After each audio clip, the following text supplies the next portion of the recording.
السلام علیکم ورحمۃ اللہ وبرکاتہ۔ اعوذ باللہ من الشیطان الرجیم، بسم اللہ الرحمن الرحیم۔ اللہم صلی وسلم علی نبینا محمد صلی اللہ تعالی علیہ وآلہ وسلم۔ عزیزان من، جیسا کہ آپ کو معلوم ہے، اللہ تعالیٰ کی توفیق سے، فضل، کرم اور احسان سے ہم سورۃ الفاتحہ کا مطالعہ کر رہے ہیں۔ آج انشاءاللہ باذن اللہ ہم اس کا بقیہ پڑھیں گے اور مکمل کریں گے۔ اللہ رب العالمین ارشاد فرماتے ہیں، الحمدللہ، تمام تعریفیں اللہ کے لیے۔ عزیز ساتھیوں، ایک ہے حمد اور ایک ہے مدح۔ صاحب التفسیر بیان فرماتے ہیں کہ حمد ایسی تعریف کو کہتے ہیں جو کسی کے ذاتی افعال پر، اس کے ذاتی اوصاف اور کوالٹیز پر ہوں، جبکہ مدح عام ہے، کسی کی خوبی ذاتی ہو یا غیر ذاتی ہو، اس پر جو تعریف کی جائے اس کو مدح کہتے ہیں۔ لہذا حمد صرف اللہ رب العالمین کے لیے، کہ اللہ رب العالمین کی تمام خوبیاں، تمام اوصاف ذاتی ہیں، مستعار نہیں ہیں، مانگے ہوئے نہیں ہیں، نہ ہی کسی کے عطا کردہ ہیں۔ رب العالمین، جو پالنے والا ہے تمام جہانوں کو۔ رب کا معنی ہے پالنے والا، تربیت کرنے والا۔ صاحب تفسیر بیان فرماتے ہیں کہ اگر رب کا مفہوم ہی سمجھ آ جائے تو کوئی بھی شرک کے قریب نہیں جا سکتا، کیونکہ تربیت کے لیے رہائش کی ضرورت، خوراک کی ضرورت، پانی کی، ہوا کی، حفاظت کی اور دیگر بہت ساری چیزوں کی، اور یہ تمام کی تمام چیزوں کے خزانے رب تعالیٰ کے پاس موجود ہیں۔ ان تمام چیزوں کا اختیار اللہ رب العالمین کے پاس موجود ہے، تو کوئی بھی اس کا حصہ دار، اس کا شریک نہیں بن سکتا۔ عالمین عالموں کی جمع ہے، یعنی ایک عالم میں کئی عالم ہیں۔ یہ دنیا ایک عالم ہے، اس ایک عالم کے اندر کتنے عالم آباد ہیں؟ انسانوں کا عالم ہے، پھر حیوانوں کا عالم ہے، پرندوں کا ہے، حشرات کا ہے۔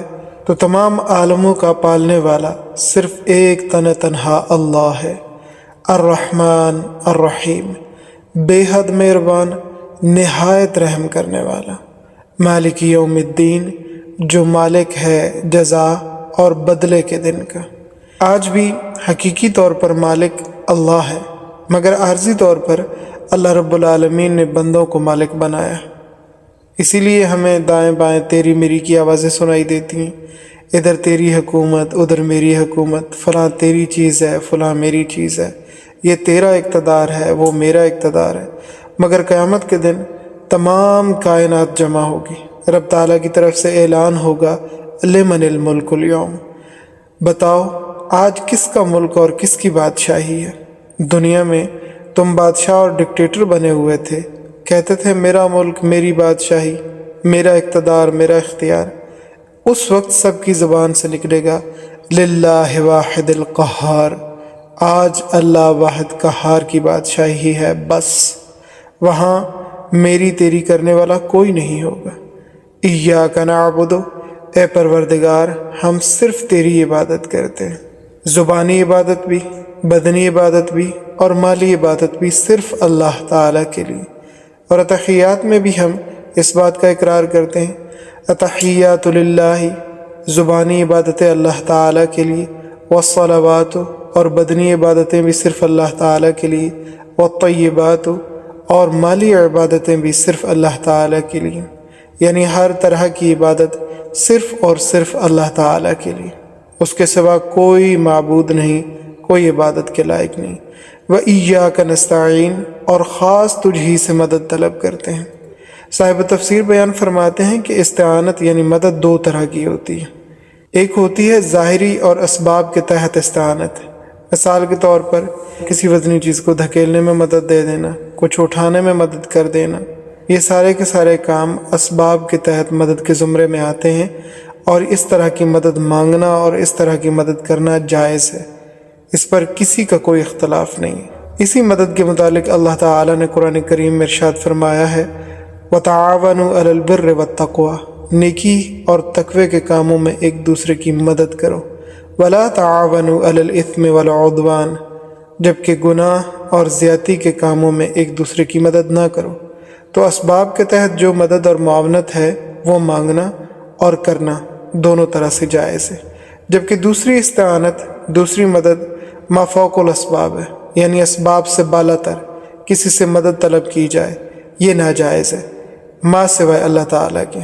ما فوق الاسباب مدد صرف اور صرف اللہ تعالیٰ سے مانگی جائے۔ مثال کے طور پر ایک شخص ہے، وہ کسی تکلیف میں، اذیت میں، درد میں مبتلا یا کسی پریشانی میں، تو اس کے ازالے کے لیے جو ندا کرے گا وہ صرف اللہ تعالیٰ سے کرے گا کہ پروردگار میں اس تکلیف میں ہوں، اس پریشانی میں ہوں، اس اذیت میں ہوں، اسے دور کر دیجیے۔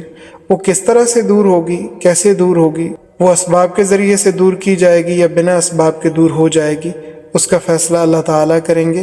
تو ما فوق الاسباب جو بھی مدد مانگی جائے گی وہ صرف اور صرف اللہ تعالیٰ سے مانگی جائے گی۔ وَإِيَّاكَ نَسْتَعِينُ، اور ہم صرف تجھ ہی سے مدد مانگتے ہیں۔ صاحب التفسیر بیان فرماتے ہیں کہ الحمدللہ سے لے کر مالک یوم الدین تک اللہ تعالیٰ کی تعریف تھی، اور ایاک نعبد و ایاک نستعین میں اپنا تعلق بتایا انسان نے کہ ہم تیری ہی عبادت کرتے ہیں اور تجھ ہی سے مدد مانگتے ہیں۔ اور مانگتے کیا ہیں؟ اہدنا الصراط المستقیم، چلا ہم کو سیدھے راستے پر، صراط الذین، راستہ ان لوگوں کا، انعمت علیہم، جن پر تو نے انعام کیا۔ قرآن کریم کی بہترین تفسیر صاحب التفسیر بیان فرماتے ہیں کہ وہ ہے جو خود قرآن کریم سے ہو۔ تو انعمت علیہم کی تفسیر خود قرآن کریم نے کی ہے کہ جن پر اللہ تعالیٰ نے انعام کیا وہ لوگ یہ ہیں، فَأُولَئِكَ مَعَ الَّذِينَ أَنْعَمَ اللَّهُ عَلَيْهِمْ، جس نے اطاعت کی اللہ تعالیٰ کی اور اس کے رسول کی، وہ ان لوگوں کے ساتھ ہوگا جن پر اللہ تعالیٰ نے انعام کیا۔ اور وہ کون لوگ ہیں؟ من النبیین والصدیقین والشہداء والصالحین، وہ نبی ہیں، صدیقین ہیں، شہداء ہیں اور صالحین ہیں۔ یہ چاروں لوگ ایسے ہیں جن پر اللہ تعالیٰ کا انعام ہوا۔ پہلے درجے میں اللہ تعالیٰ کے نبی ہیں، اللہ تعالیٰ نے جو انعام ان پر کیے ہیں وہ اور کسی پر نہیں کیے۔ دوسرے نمبر پر صدیق ہیں جنہوں نے اللہ تعالیٰ کے پیغمبروں کی تصدیق کی، اور تیسرے نمبر پر شہداء ہیں جو اللہ تعالیٰ کے راستے میں لڑتے ہیں کافروں کے ساتھ حتیٰ کہ شہید ہو جاتے ہیں، اور چوتھے نمبر پر صالحین ہیں۔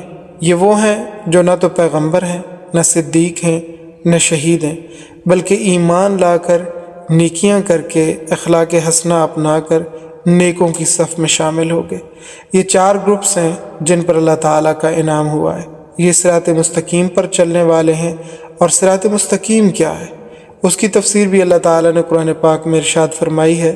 8ویں پارے کے 6 رکوع کے اندر اللہ رب العالمین ارشاد فرماتے ہیں، اے نبی کریم صلی اللہ تعالیٰ علیہ وآلہ وسلم، آپ کہہ دیں، آؤ میں پڑھ کر سناؤں تمہیں وہ چیزیں جو حرام فرمائی ہیں تمہارے پروردگار نے تم پر، اور وہ یہ ہیں کہ تم شریک نہ ٹھہراؤ اللہ تعالیٰ کے ساتھ کسی کو، اور والدین کے ساتھ احسان کرو، اور قتل نہ کرو اپنی اولاد کو غربت کے ڈر سے، ہم تمہیں بھی روزی دیتے ہیں اور انہیں بھی ہم ہی روزی دیں گے، اور نہ قریب جاؤ بے حیائی کی باتوں کے، جو ظاہری ہوں ان میں سے اور جو پوشیدہ ہوں ان میں سے، اور نہ قتل کرو اس جان کو جس کو اللہ تعالیٰ نے قتل کرنا حرام قرار دیا ہے مگر حق کے ساتھ۔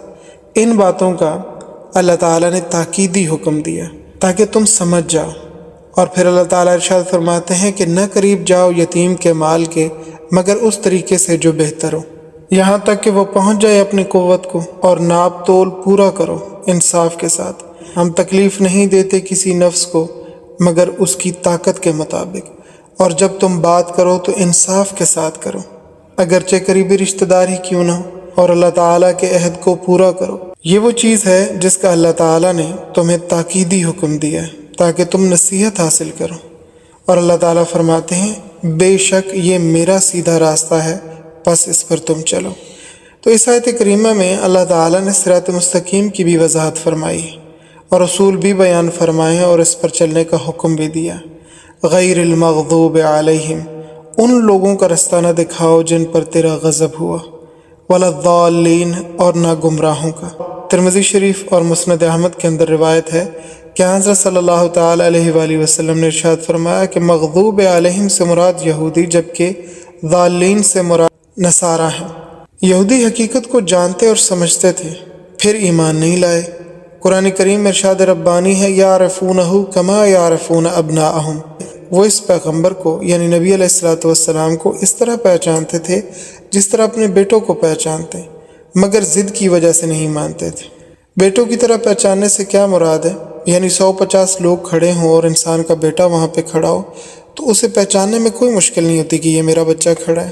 اسی طرح جو پہلے پیغمبروں کے اوپر کتابیں اتری ہیں اور جو پہلے پیغمبروں نے ارشادات فرمائے ہیں، ان میں اتنی واضح علامات اور نشانیاں آپ علیہ الصلوۃ والسلام کے بیان کی جا چکی تھیں کہ وہ دیکھتے ہی پہچان جاتے تھے کہ یہ وہی پیغمبر ہیں جن کی بشارت ہمارے پیغمبروں نے، اور جو ہمارے پیغمبروں پر اترنے والی کتابیں اور صحائف تھے ان کے اندر جو علامات بتائی گئی ہیں یہ بالکل ان کے عین مطابق ہیں، اور یہی وہ پیغمبر ہیں جن کی بشارت تھی، مگر وہ اس چیز کو اپنی ضد کی وجہ سے تسلیم نہیں کرتے تھے۔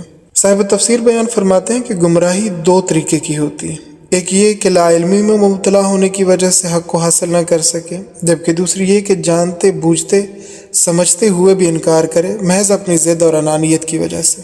تو یہودی اللہ تعالیٰ کے پیغمبر کو پہچانتے تھے اور قرآن کریم کو حق جانتے تھے، اس کے باوجود محض ضد کی وجہ سے انکار کرتے تھے، جبکہ نصارہ کے پاس اس وقت اتنا علم نہیں تھا جتنا یہود کے پاس تھا، اور یہ لوگ نہ صرف خود عالم تھے بلکہ ان کی عورتیں بھی تورات کی عالمہ ہوتی تھیں۔ حضرت عبداللہ بن سلام رضی اللہ تعالیٰ عنہ کی پھوپھی تورات کی بڑی ماہر تھیں اور بتایا کرتی تھیں کہ اس طرح ایک پیغمبر نے آنا ہے اور ان کے یہ اوصاف اور خوبیاں ہیں، اور جب وہ مدینہ منورہ ہجرت کر کے آئیں گے تو ان کے ساتھیوں نے سفید لباس پہنا ہوا ہوگا۔ چنانچہ حضرت صلی اللہ تعالیٰ علیہ وآلہ وسلم جب مدینہ طیبہ تشریف لے گئے تو حضرت عبداللہ بن سلام رضی اللہ تعالیٰ عنہ کھجور اتارنے کے لیے کھجور کے درخت پر چڑھے ہوئے تھے اور ان کی پھوپھی نیچے تشریف فرما تھی، تو وہ فرماتے ہیں کہ میرے ہاتھ میں کھجور کا خوشہ تھا، میں نے مکہ مکرمہ کی طرف سے کچھ آدمیوں کو آتے ہوئے دیکھا، میں نے اپنی پھوپھی جان کو آواز دی اور کہا کہ مکہ کی طرف سے کچھ آدمی آ رہے ہیں جو سفید لباس پہنے ہوئے ہیں، تو پھوپھی جان نے کہا کہ یہ وہی پیغمبر ان کے ساتھی ہیں جنہوں نے آنا تھا۔ حضرت عبداللہ بن سلام رضی اللہ تعالیٰ عنہ فرماتے ہیں کہ کھجور کے خوشے ہاتھ میں پکڑے ہوئے خوشی خوشی میں آپ صلی اللہ تعالیٰ علیہ وآلہ وسلم کی خدمت میں حاضر ہوا، اور خوشی کا یہ عالم تھا کہ کھجور کے خوشے بھی نہ رکھ سکا۔ حضرت صلی اللہ تعالیٰ علیہ وآلہ وسلم کے چہرے مبارک کو دیکھا تو کہنے لگے ان الوجہ لیس بوجہ کذاب، بے شک یہ جھوٹے کا چہرہ نہیں ہے، اور اسی مجلس میں مسلمان ہوئے۔ جب یہ آپ صلی اللہ تعالی وسلم کی مجلس میں تشریف لائے اس وقت آپ علیہ الصلوۃ والسلام بیان فرما رہے تھے۔ حضور صلی اللہ تعالیٰ علیہ وآلہ وسلم کا مدینہ منورہ پہنچنے پر پہلا خطبہ، آپ صلی اللہ تعالیٰ علیہ وآلہ وسلم ارشاد فرماتے ہیں اللہ تعالیٰ کی عبادت کرو اور اس کے ساتھ کسی کو شریک نہ ٹھہراؤ، افشوا السلام اور سلام کو عام کرو، اکرام مومن کو ملحوظ رکھو، ایک دوسرے کی قدر کرو، اطعموا الطعام غریبوں کو کھانا کھلاؤ، ولین الکلام اور نرم گفتگو کرو، صلو باللیل والناس نیام لوگ جب سوئے ہوئے ہوں تم اللہ تعالیٰ کی عبادت کرو۔ یہ پہلا درس تھا حضرت صلی اللہ تعالیٰ علیہ وآلہ وسلم کا۔ مسلمان ہونے کے بعد وہ واپس اپنی پھوپھی کے پاس گئے اور انہوں نے جا کے بتایا کہ میں ایمان لایا ہوں، تو پھوپھی جان نے کہا کہ اپنے ایمان کا اعلان مت کرنا ورنہ یہ لوگ تمہیں قتل کر دیں گے۔ تو یہ لوگ دیدہ و دانستہ حق جانتے ہوئے اسے مانتے نہیں تھے محض اپنی ضد اور اپنی انا کی وجہ سے، اور حق کے راستے کو چھوڑ کر گمراہ ہوئے۔ یہ مغضوب علیہم ہے، لہٰذا اے پروردگار جن پر تیرا غضب ہوا ان کے راستے پر نہ چلا، ولا الضالین اور نہ ان لوگوں کے راستے پر چلا جو غلط فہمی میں مبتلا ہو کر گمراہ ہوئے، یعنی نصارہ۔ آمین۔ اس کا مطلب ہے کہ اللہ ہماری دعاؤں کو قبول فرما۔ یہ سورۃ الفاتحہ کا مختصر سا خلاصہ تھا جسے ہم نے پڑھا ہے۔ اللہ تعالی ہماری اس ٹوٹی پھوٹی کوشش کاوش کو قبول فرمائے اور ہمیں عمل کی توفیق نصیب فرمائے۔ سبحانک اللہم وبحمدک، نشہد ان لا الہ الا انت، نستغفرک ونتوب الیک۔ السلام علیکم ورحمۃ اللہ وبرکاتہ۔